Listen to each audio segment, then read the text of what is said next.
একটা জিনিস খেয়াল করে দেখেছেন, কোনো কোনো রেল স্টেশনের নামের পাশে রোড কথাটা লেখা থাকে, যেরকম বিধাননগর রোড, খুড়দা রোড, এইরকম আমরা চোখে করেছি। কিন্তু আমরা অনেকেই জানি না এই রোড কথাটা কেন লেখা থাকে। আজকে আমি সেটা নিয়ে কিছু বলবো। ভারতে যাতায়াতের রেল লাইন একটা লাইফ লাইন। রেল পরিষেবা একবার বিঘ্নিত হলে বিপদে পড়তে হয় আম জনতাকে। যারা নিয়মিত রেলে যাতায়াত করেন তারা খেয়াল করে দেখবে কিছু স্টেশনের নামের পাশে লেখা থাকে রোড। কিন্তু কেন জানেন? এর পেছনে বিশেষ কোনো কারণ আছে কি?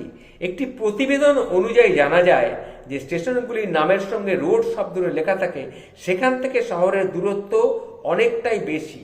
জানা যায় এই রেল স্টেশনগুলি যখন তৈরি হয়েছিল তখন বিভিন্ন অসুবিধার কারণে মূল শহরের কাছাকাছি স্টেশন তৈরি করা সম্ভব হয়নি।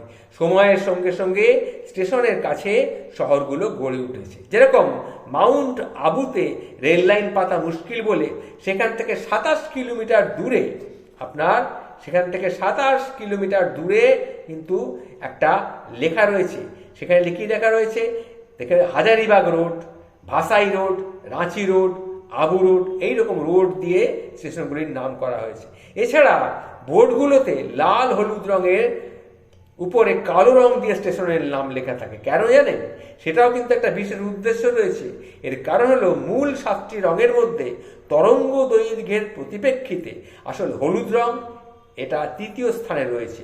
তরঙ্গ দৈর্ঘ্য যত বেশি হবে দূর থেকে তত সেই রংটা দেখা যাবে। এই তালিকায় সব থেকে উপরে রয়েছে লাল রং। একই কারণে ট্রাফিক সিগন্যালে বা রেলের সিগন্যালে লাল রং কিন্তু ব্যবহার করা হয়ে থাকে। হলুদের উপরে কালো ব্যবহার করার কারণ হলো হলুদের উপরে কালো ভালোভাবে ফুটে ওঠে, ফলে লেখাটি আরো ভালোভাবে দৃশ্যমান হয়ে ওঠে। চালক কিংবা যাত্রী অনেক দূর থেকেই তাই স্পষ্টভাবে স্টেশনের নামটি দেখতে পায়। এটাই হচ্ছে আসল ব্যাপার। তাহলে আপনারা বুঝলেন যে কেন রোড স্টেশনের নামের পাশে রোড অনেক সময় আমরা দেখতে পাই। কেন? যেটুকু সম্ভব হয় যোগাযোগ করে জানতে পেরেছি সেটুকুই আপনার সামনে তুলে ধরলাম। নমস্কার।